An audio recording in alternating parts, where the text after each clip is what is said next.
first of all, I just found out, talking to Gudmund before coming in, that this film went to how many festivals? It's been 93, including this one. So 93. Another round of applause, maybe. And not only 93 film festival, but you won how many awards? 76. So, Not bad for was this your first short film? yeah, so I've been doing films for a long time, but this is the first time I really put one out in the festival circuits. So, yeah. Absolutely.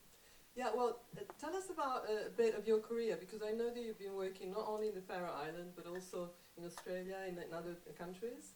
Yeah, I started working in television in the Faroe Islands, and then first I went to China to study Chinese for a while, because I was a fan of Chinese films at the moment. But when I came back to Denmark, I started studying film arts, or master studies in film. There I started making shorts, and then worked in a production company in Denmark, which now the ones that produced The Art of Killing and those films. Many Oscar-nominated documentaries. I worked for them for a year, and then I went to Australia to live, where I did my master thesis and basically worked in independent film in various roles in Australia, in Sydney.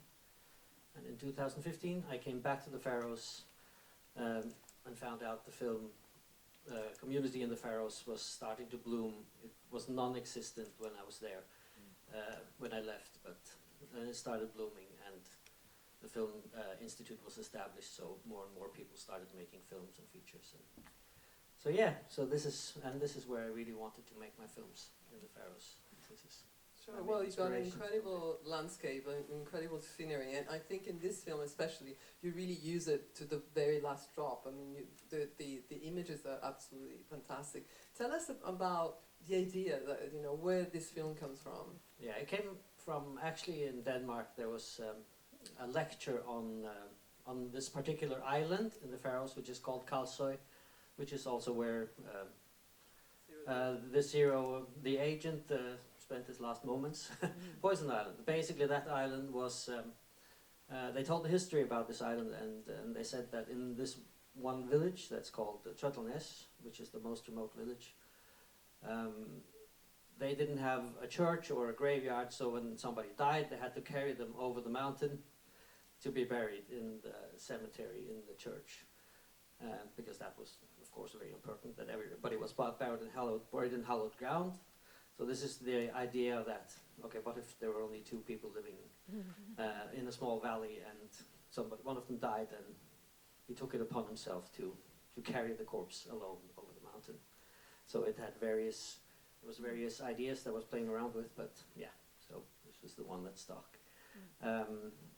There are many different versions of stories about carrying bodies over the mountain, and they always have like a rock where they rest the corpse. They call it the body rock normally, so most islands have that, and there they often hit bottles of alcohol as well, so they start getting drunk. So there are many stories about drinking and falling with the corpses, and so yeah, this is sort of where the idea came from. Yeah, because it's interesting, this film, because it's not only a thriller in the true sense, but it's also somewhat a comedy in the sense that you do have lots of humor inside. So it's a black humor, or different. So how do you get about to create that kind of atmosphere? Yeah, I'm very much fascinated by westerns and samurai films and that sort of sensibility, and sort of what I wanted to create was a Faroese. I call it a fermented western. Everybody has their kinds of westerns, but we eat lots of fermented meat, so that's our version of the spaghetti western. So the sort of that I wanted to explore, and also with the music to try to make a Faroese spaghetti western sound, kind of. So that was the inspiration, and I do like the dark humor as well. So yeah. So what about working with the actors? Was more like you did a like rehearsal before in hand, because somehow it does feel a bit theatrical Yeah, yeah. So the idea was a lot. They were very. I originally imagined they were older, like they were two very old men. But at one point I saw these two actors in each of their films, and what if we combine them, and then everything just came together. And with them we rehearsed and developed the characters a bit further, and their interplays and their backstories, and so it was very much a collaborated effort in how we created them. Yeah, and yeah. And so, about technical stuff instead, how did you do all this, big shooting of the rocks, of the cliffs, etc.? Were you using drones? No, it was all in camera. So yeah, that was kind of crazy. There was this South Island, the very southern island. There they have a sports school for young people, like we call it high school. It's sort of a school you go to after between university and yeah. So young teenagers, they go and they have this sports, mountain climbing and jumping into the ocean, all these kinds of sports events, and so these people that are the instructors there, we knew they are very good at climbing them, and they've cleaned all the rocks and everything, and we wanted to do it properly in camera. So we did do it in camera, and we have this small rock where he's hanging, but we did. There was 100 meters down into the ocean where the actor was leaning down. So yeah, it's real. Yeah. Yes, yeah. You had a big insurance then, company covering that. It's a low budget film, but I don't know if I'll do it again. It was nerve wracking. But yeah, we did. We are a bit crazy up there, I think. So, but we wouldn't be allowed to do that in any other thing. Like the crime thriller we did. Now the series that Kate was talking about. There's lots of cliff scenes there, but that was strictly controlled. So we got away with it a little bit more because it was, yeah. So were you? Well, I'm going to open up now to questions, but I first like to know what's your next project. Yeah. So actually, I was working on an expansion of the Western. I wanted to do that, but then last summer I was approached by someone because I want to do a feature next, and I was approached by an old man whose father was sailing in the Second World War between Iceland, the Faroe Islands, and Britain, providing fish to England. Yeah, it was a very perilous time. We lost about 200 ferries, sailors, sunk by U-boats, and so it's one of those stories, survival stories at sea, which is a very Faroese thing. The ocean. So it's one of these stories I am developing now. Very ambitious project, but it's a very great story. Is that going to be a feature film or yes, a series? It's a feature film I'm working on. Yeah, and it's yeah. Yeah, because from what I heard, so in the Faroe Island you speak Old Norse. Is that what? It's a version of Old Norse. Yeah. The Icelandic dialect is a bit closer to the original. We're somewhere in between Scandinavian and Old Norse, but it's a version of that. Interesting. Yeah. So anybody with a question? Yes, we do.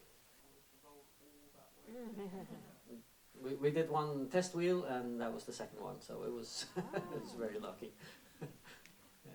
We did a whole lot of scenes in 2 days. We went to the South Island. We did all the cliff stuff and everything. We're sitting in that, contemplating his fate, and the wheel scene. We did all that in 2 days, and yeah, the wheel was very lucky. It was on the same day he was hanging with his head down. So yeah, 2 takes. Amazing, really amazing. Yes? Is it supposed to be a sort of timeless? No, it's late 1800s is our idea, with the cutlery and everything is brand new. That came out in 85. We checked, so what we used is from 1985. So we say 1897 thereabouts. And then my second question is about growing up in the Faroe Islands. What exposures did you have to local cinema and world cinema? So what were your influences? Yeah. So when I grew up, there wasn't even television almost. I mean, we just started getting television there, but then they established a film club when I was just a kid, and they showed world cinema every 2 weeks at the one cinema there was in the whole island. So yeah, I was 12, I think, and I said I have to get in here, even though it was like 18. You had to be 18, but and that's how I got to watch all my films, and of course, and then yeah, VCR came and everything. So yeah, it was limited how many films you could see, but this film club really helped. So I fell in love with Leone and Kurosawa the most when I was a kid, and seeing them on this film club Cinematheque. Yeah, and then I was very much influenced by horror after I saw The Fly in the cinema. So I started watching lots of horror. So like this kind of genre films is also very inspiring to me.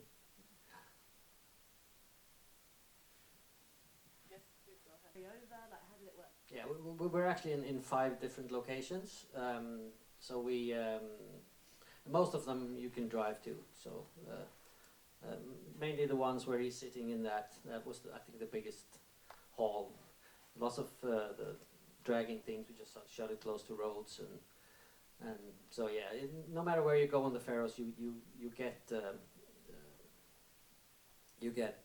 fantastic nature. So you just have to point the camera the right way, and it looks like it's remote. So the other side. It might, yeah, and there's a few shots that there's about 50 effect shots in there as well, where we cleaned roads and cleaned stuff out. So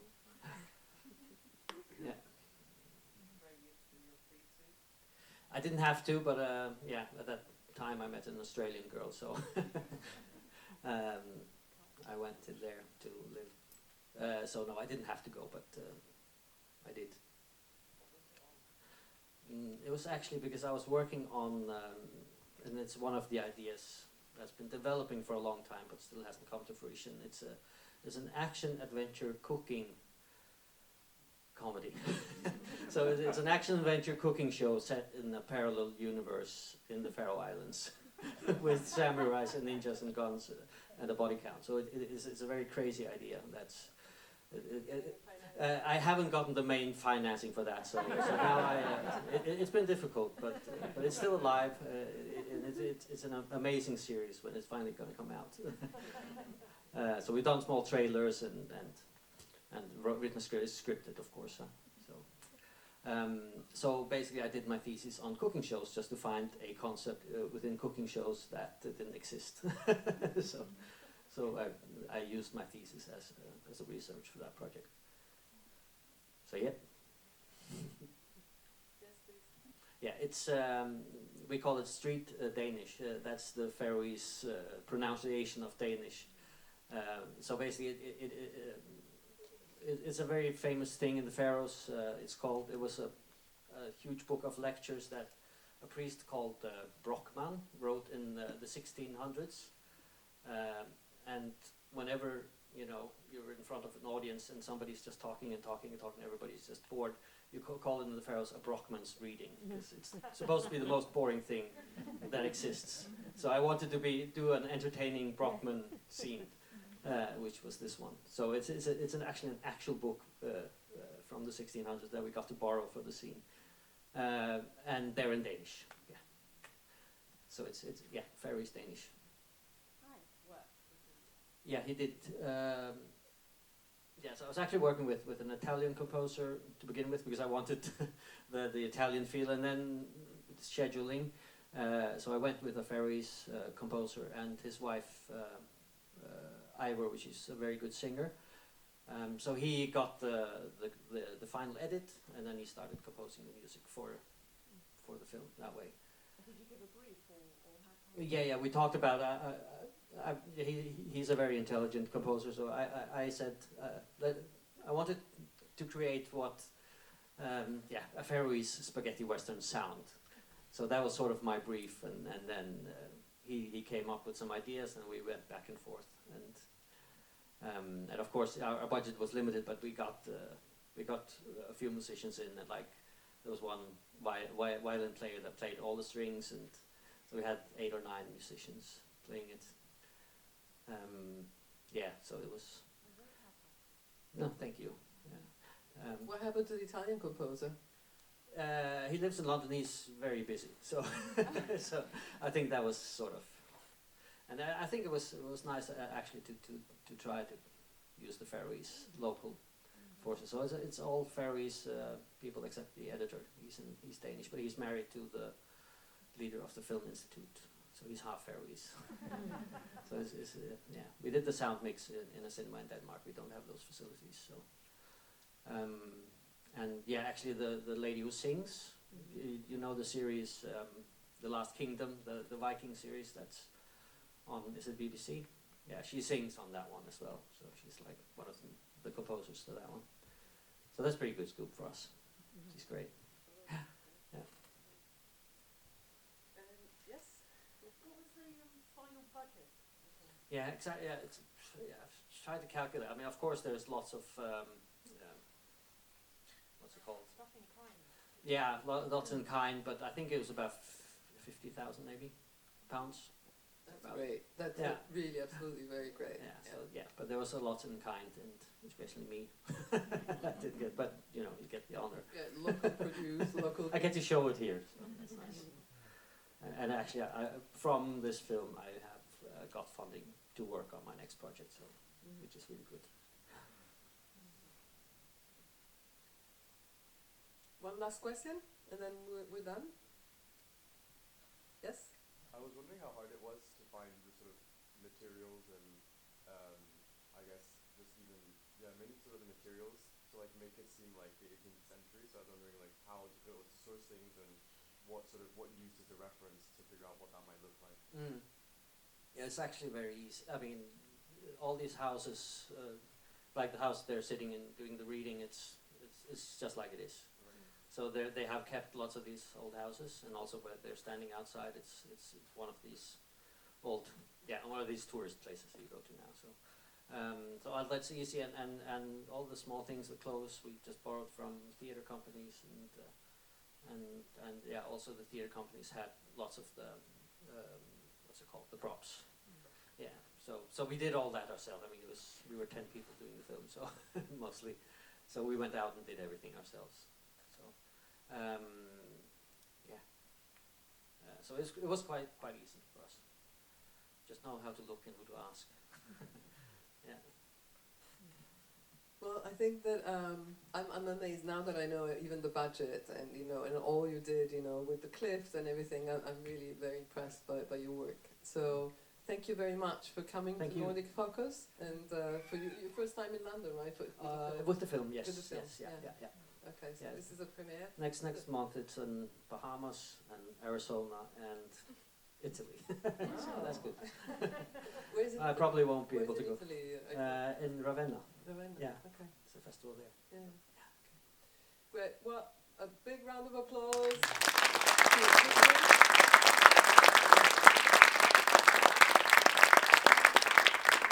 have a 10 minutes break, so if you want to have a drink or something.